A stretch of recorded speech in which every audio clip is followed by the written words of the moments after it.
everybody, I'm Tom Vassell. And I'm Mike DeLisio. And today we're taking a look at the largest board game ever designed by Stefan Feld, and that's Civolution.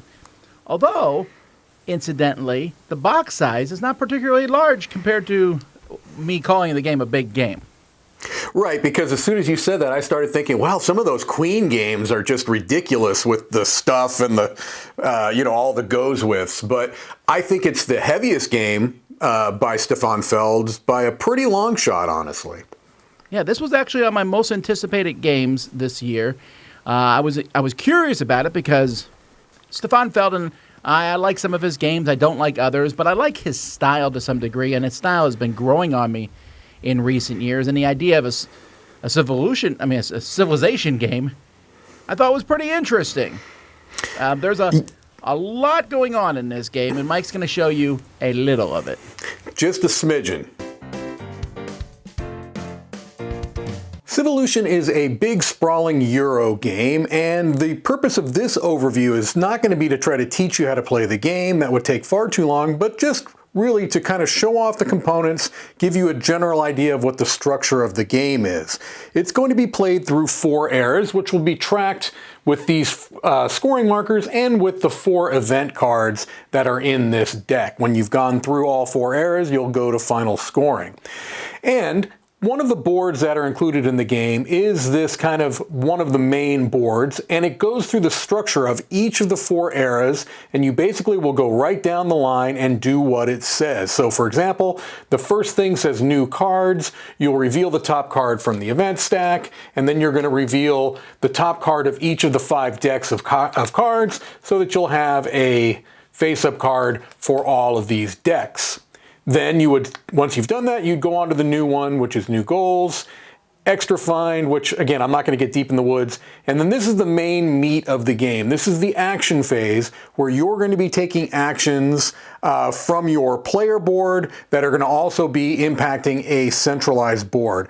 So I'm going to switch over. I'm going to show you your player board, the different types of actions you can take, and the kind of central board where you're going to be interacting with resources, things along those lines. All right, here you see a player board and its area as it would appear at the beginning of the game. There are different ways that you can kind of set things up, but the way that they recommend it for players that are playing for the first few times is to randomly deal out one of these starting marker cards. It's going to have a number in the lower left, and you can get a corresponding card of other types that you'll need at the beginning, like this starting chips, and also one card from each deck with that same number at the bottom left there. So if this player had the 4, they would get all the things that are denoted with that. It's going to tell you what resources you start with, what attributes you start with, food, money, mitigation for your dice, things along those lines. It's going to give you an income that you're going to be slotting on your board in a second, and it's going to tell you one of your starting technologies to flip to the level 2. You're going to have a board that is filled with a number of level 1 technologies, and this is telling me that for me, I'm going to get my level 1 activity upgraded to level 2. Once you've done all those things, this gets slotted up here, and now it's going to be used as something that you're going to add to income. All right, I actually forgot to seed a couple of things on my board. I should have 2 ideas in addition to that 1 focus, according to my starting card. All right, over here, as I mentioned, these are the different technologies, which are essentially the actions that you're going to be taking on your turn. And they all start, as I said, on their level 1, except for one that gets flipped over. As they get flipped over, they get more powerful. This level 2, I could upgrade it to become a level 3, and that becomes the best version of this particular action that you have. As you can see, there are a lot of actions. I am absolutely not going to be going over what each one of these actions do, but let me show you how you would trigger a particular action. You're going to have 6 dice to begin with. You can get more dice through the game, and at the beginning of the game, they're going to start on their corresponding spots, 1 for each. So 1, 2, 3, 4, 5, and 6.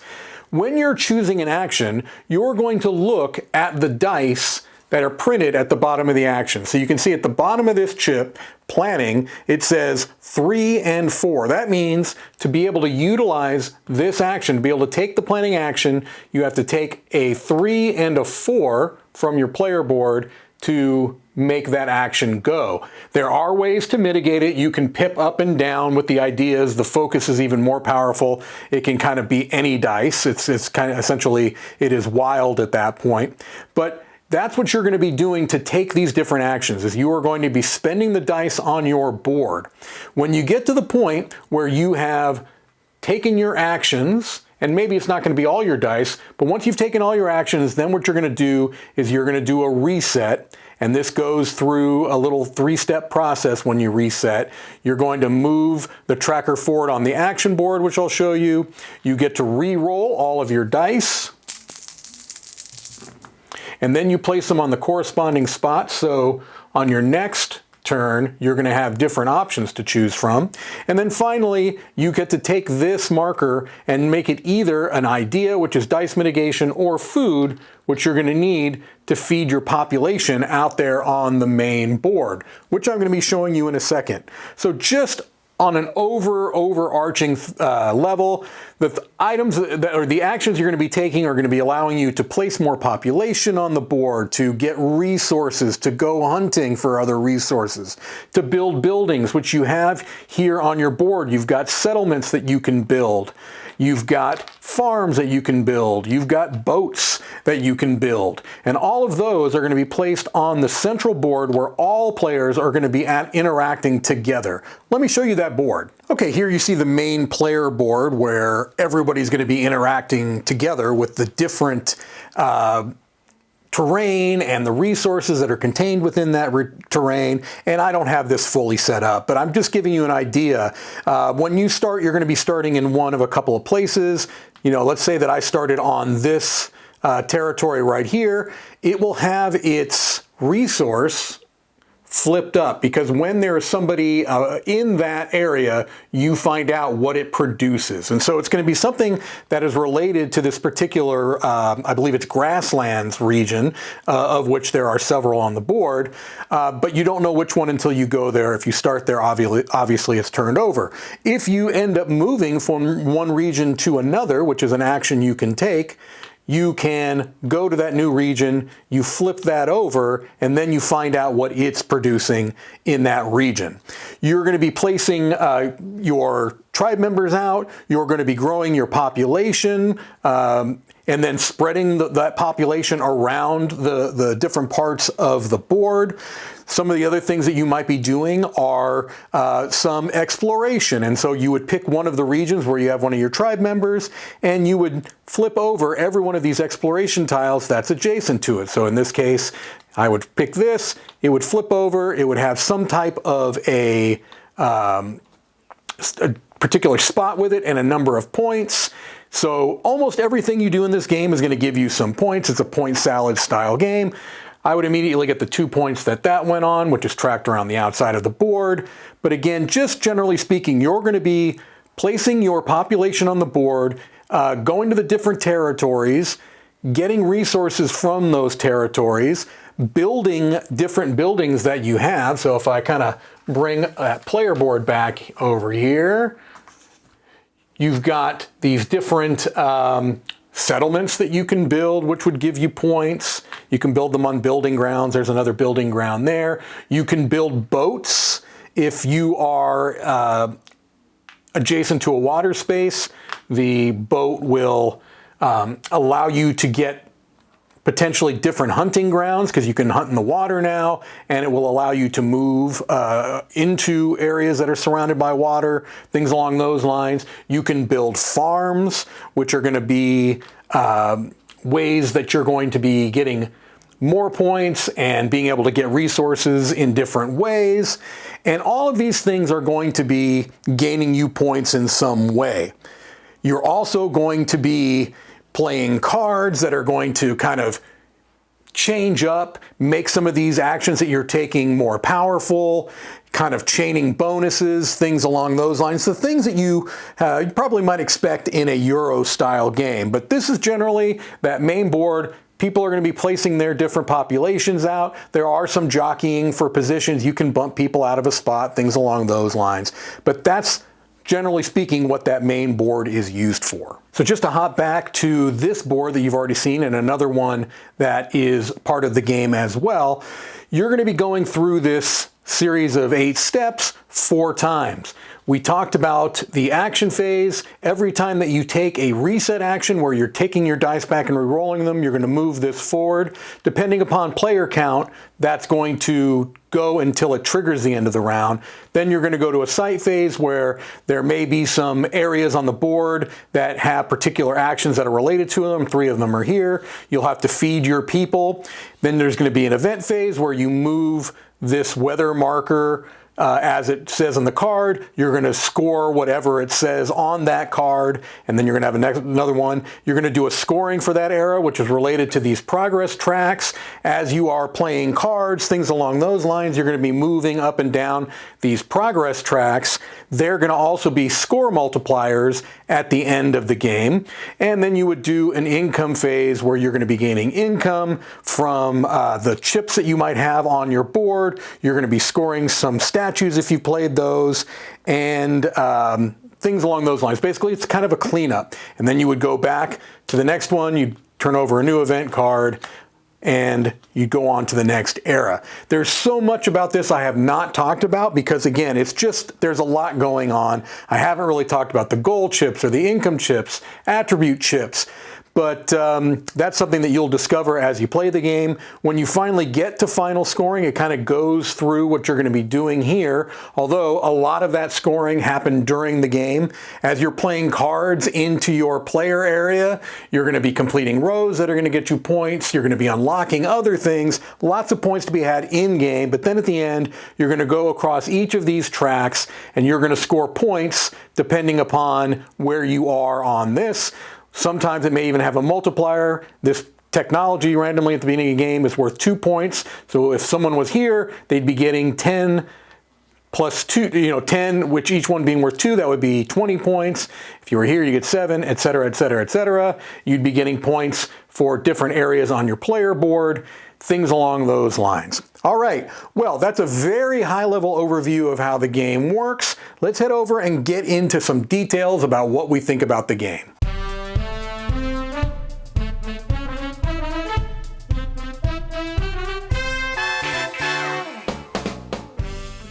Okay, the first thing I want to mention here is the components of the game. The table hogging of this game is pretty intense. The first time I tried to play it on a normal banquet table, the 3x6 table, whatever size they are, this was a 2-player game.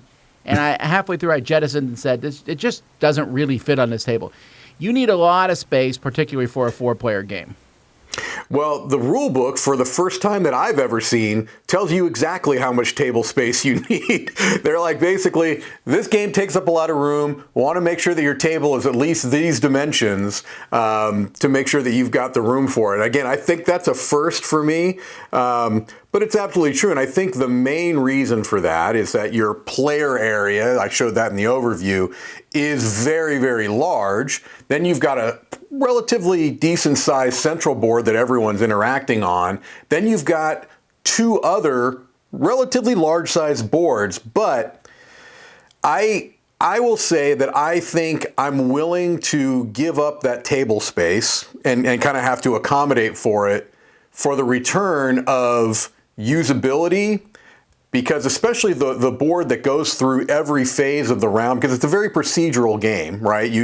Many Euros are. You have to go step by step. I think there's 8 steps per era.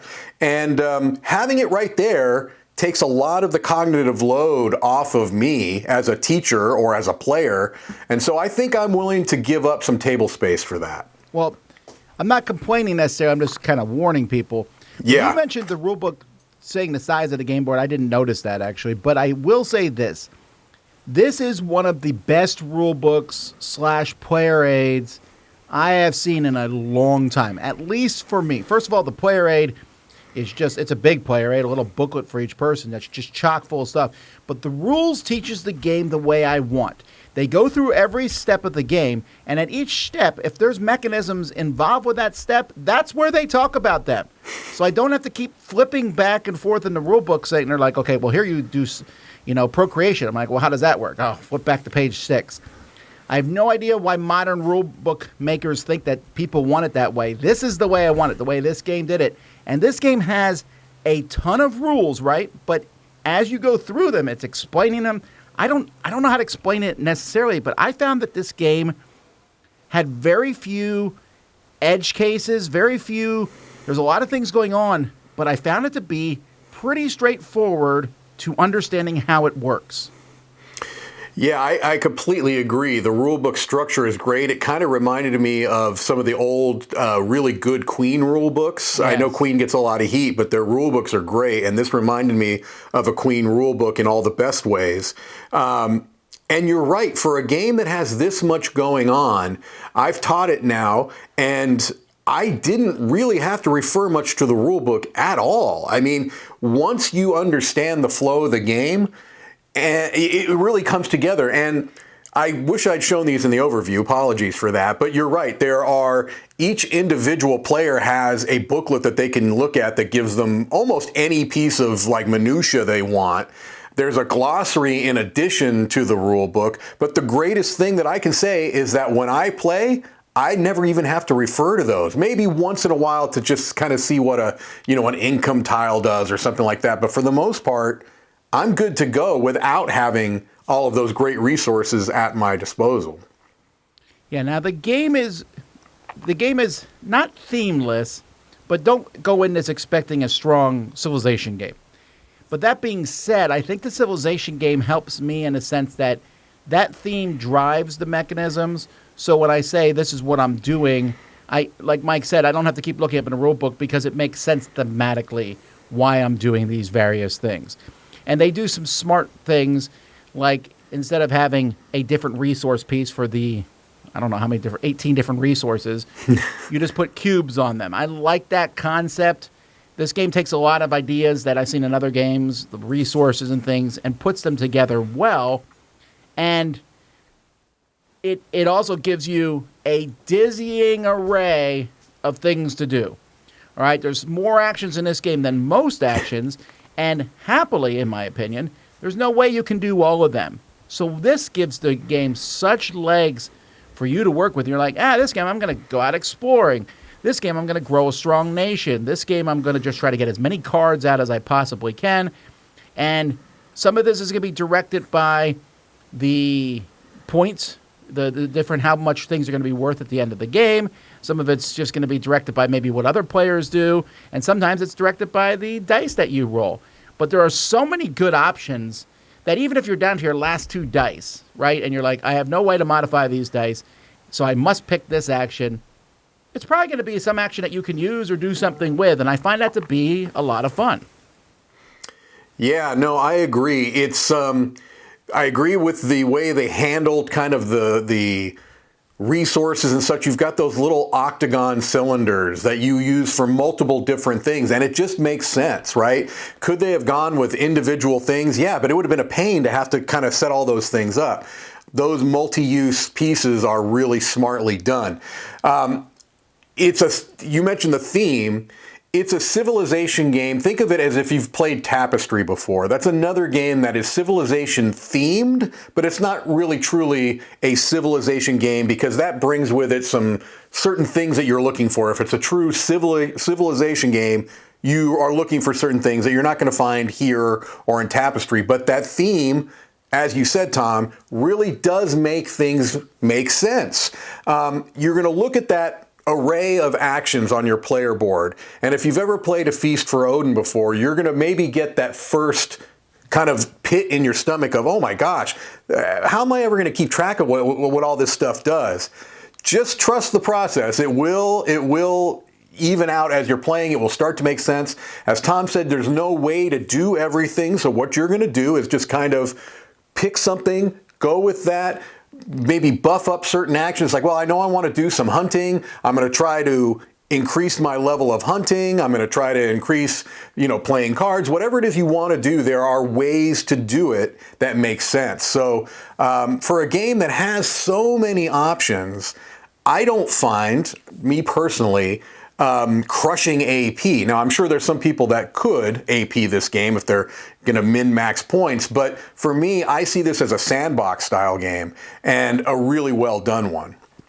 Yeah, you said two things I was going to say. The sandbox thing for sure, but also, Mike's right. This is like the first time I played Feast for Odin. Your first game, you're going to go, but it does come, it comes into focus, and I think the game is kind of nice letting you into that. And because Stefan Feld, he's known for what we call points out, where everything you do, he gets points. And this game is no exception, and I've been surprised so much by the massive amount of points that this game scores for players, and yet the scores aren't usually particularly that far apart, which makes me feel good about the different options I did over the course of the game.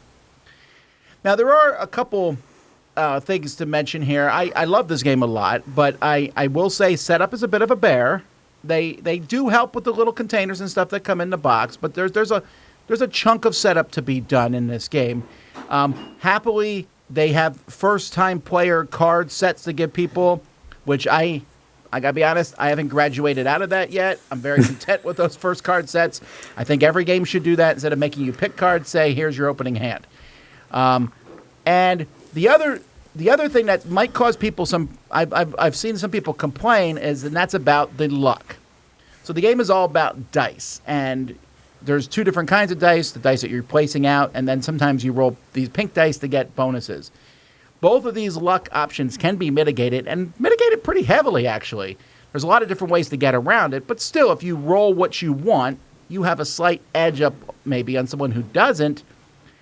My answer to that, I don't know what you think, Mike, is that the game is long enough, and this is a long game, is long enough that I think that balances out over the course of the game.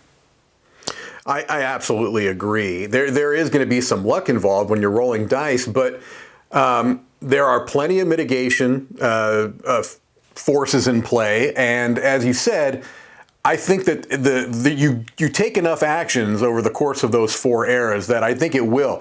I think sometimes when you're playing games like this and there are so many different paths and everyone ends within a point or two of each other, then you start to feel like, well, this is just arbitrary, right? All of these trappings are all going to get you around the same number of points. I think this game threads the needle, right? Where you don't see a lot of discrepancy, huge discrepancy, from even players taking vastly different paths, but it definitely feels like it's balanced, right? I haven't found any like overpowered strategies as of this point. But you can go and you can have players that are doing completely different things. One person, exploring all over the map, and another person just going for card plays and synergies and things like that. And they end up pretty well balanced. Now, if somebody is doing more efficient turns, I think that's going to show in the final score. So I think this gets it right, where different paths seem very viable. Nothing feels overpowered or underpowered, but you don't see these huge score discrepancies either. And I think part of that is because of the ratio of in-game scoring and end-game scoring. I think that that's done very well. Sometimes there can be too heavily weighted one side or the other and the game feels a little bit off. Like, someone looks like they're crushing it and then they come to the end game and they somehow make up 60 points in the end game. I don't think that's going to happen here as much. Can you speak to the solo play? I can speak to the solo play. It's great. It's really, really good. For a game like this, I think it's especially good because it has so many routes. And so what I think it's especially nice for is if you're going to play it purely solo, it's a great solo experience, although it's a very expensive game because there's a lot of components. So you have to keep that in mind. What I particularly like the solo for is trying out these different paths of victory. I'm going to go heavy into this solo game. I'm going to go heavy into this solo game, and kind of find the ones that I like, that resonate well with me. Trying wacky stuff that you probably wouldn't do in a multiplayer game just to see if it works. That's what I really like the solo for, but it's very well done. Yeah, this is one of my favorite games from the year. There are some issues with length. It's a long game, and I'll probably never play it with 4. But with 2 or 3, I like it a lot. I think even though it's a long game, turns are fast enough that I am ready to do my turn pretty quickly. Then the next person goes. I'm interested in other players, what they're doing. Not a ton of interaction, but there's some on the map back and forth, but also just watching how everyone else is playing. But the turns go so quickly, and some of the longer turns, like when you pull everything off the board, the next person can actually start their turn already. And so it just has a smooth gameplay, and even though it's a long game, a 2-player game is going to take 2 to 3 hours, that time flies by for me. I don't even notice it going by. So this is one that I really enjoy, and it shows that a game can be big without having tons and tons of miniatures and 3D pieces and stuff. This is just a solid, really good game. I'm giving it a 9 out of 10. Yeah, this is. I've had more misses than hits from Stefan Feld. I think he's a very good designer, but a lot of his games feel very cold to me and just don't excite me. Even the Sacred Cows, like Castles of Burgundy, I'm like, it's okay. I'm not. I don't. I understand. But I'm just telling you, that's me. I have liked some. Trajan is a game I've liked quite a bit. It's been in my top 100. This is my favorite Stefan Feld game by far at this point. It really, really works for me. I'm also giving it a 9, Tom, which is surprising. I'll say this. The pre-release hype did nothing for me. I wasn't going to be like actively avoiding it, but I certainly wasn't like seeking it out. And I'm pleasantly surprised by how much I like it. It very much would have been in contention for Games of the Year last year if I had played it in time, played it enough in time. But yeah, a really, really, really well done game. I'm with you. Probably don't want to play it at 4, but then again, I don't want to play most longer Euros at 4. I just don't. True. So for 2 and 3, I think that's the sweet spot. And solo, if you like solo too. But again, it's a little pricey if you're going to get it just for solo. Anyway, 9, really, really outstanding game. All righty. Well, there you go, folks. That's Civolution. Thank you, Mr. Feld, for making a great game. I'm Tom Vassell. I'm Mike DeLisio. And we're off to discover the new land. Yes.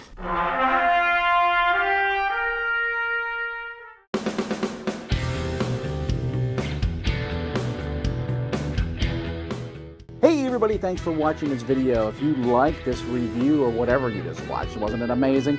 Check out our channel, Dice Tower. We have all kinds of things. We review games, we do top 10s, we play games live. It's all about board games, but especially the people who play them. Check out Dice Tower YouTube channel.